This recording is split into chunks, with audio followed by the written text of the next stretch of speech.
여러분의 일상에 약간의 즐거움을 더해드릴 수 있도록 노력하겠습니다. 구독, 좋아요는 저에게 큰 힘이 됩니다. 한밤중 달빛조차 잠든 고요한 시골 마을의 끝자락에 위치한 오래된 묘지에서 시작되는 이야기입니다. 이곳은 주민들 사이에서도 거의 다가가지 않는 오랜 시간 동안 많은 이들의 속삭임과 두려움의 대상이 된 곳이었습니다. 이 묘지에는 묘지 귀신이라 불리는 정체불명의 존재가 있다고 전해집니다. 이야기는 한 젊은이가 마을로 통하는 지름길이 묘지를 지나간다는 사실을 모른 채 밤늦게까지 친구들과 시간을 보낸 후 집으로 돌아가기 위해 묘지로 들어서면서 시작됩니다. 그는 밤이 깊었지만 달빛 덕분에 조심스럽게 길을 찾아갈 수 있었습니다. 하지만 그가 묘지 한가운데에 이르렀을 때 갑자기 찬 바람이 불기 시작했고 주위가 이상하리만큼 조용해지면서 불안감이 엄습해왔습니다. 갑자기 멀리서 희미한 흰 옷의 실루엣이 나타났습니다. 그것은 점점 그에게 다가오며 그 실루엣이 묘지 귀신임을 깨달았을 때 그의 심장은 공포로 멈출 듯 뛰었습니다. 묘지 귀신은 말없이 그를 바라보다가 갑자기 사라졌습니다. 젊은이는 공포에 질려 무작정 달려 집으로 돌아갔습니다. 그 후 그는 무슨 일이 있어도 밤에 묘지를 지나치지 않겠다고 마음속으로 다짐했습니다. 하지만 이 이야기는 여기서 끝나지 않습니다. 그날 이후 마을 사람들 사이에서는 묘지 귀신이 나타났다는 소문이 퍼지기 시작했습니다. 일부 주민들은 귀신이 마을에 불행을 가져올 것이라 두려워했습니다. 몇몇 용감한 이들은 진실을 밝히기 위해 묘지를 조사하기로 결심했습니다. 그들은 밤이 깊어질 때 묘지로 향했고 묘지 귀신을 마주쳤습니다. 하지만 그들이 가까이 다가가자 귀신의 정체가 드러났습니다. 그것은 사실 오랜 시간 동안 마을을 지키던 수호령이었습니다.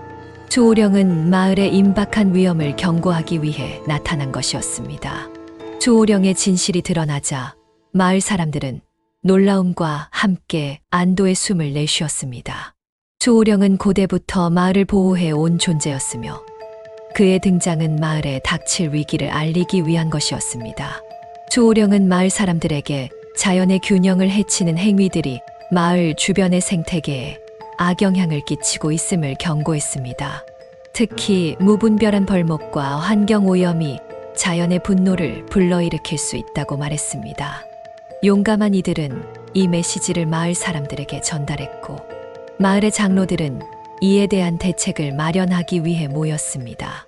마을 사람들은 자연과의 조화를 이루며 살아가야 한다는 교훈을 깨달았고 환경을 보호하기 위한 여러 조치를 취하기 시작했습니다. 벌목을 줄이고 쓰레기를 줄이며 주변 자연을 보호하는 데 힘썼습니다.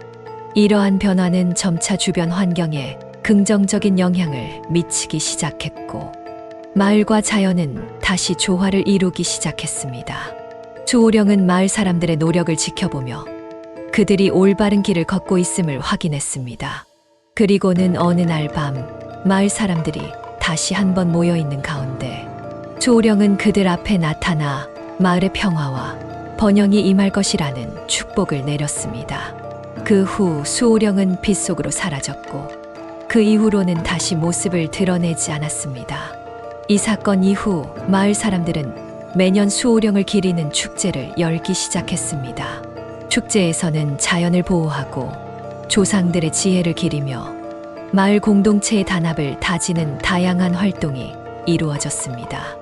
묘지 귀신으로 알려졌던 수호령의 이야기는 마을의 중요한 전설이 되었고 세대를 거쳐 전해지면서 마을 사람들에게 자연과 조화롭게 살아가는 중요성을 상기시켜 주었습니다. 그리고 젊은이가 묘지를 지나치며 겪었던 그 밤의 공포는 이제 그에게 깊은 교훈과 감사의 마음으로 남아 있습니다. 그는 자연과의 조화, 공동체의 중요성을 깨닫고 마을의 젊은 세대에게 이 이야기를 전하며 지혜를 나누었습니다. 묘지 귀신의 이야기는 결국 모두에게 용기, 지혜, 그리고 희망의 메시지를 전달하며 오래도록 기억될 전설이 되었습니다. 시청해 주셔서 감사합니다. 구독, 좋아요는 저에게 큰 힘이 됩니다.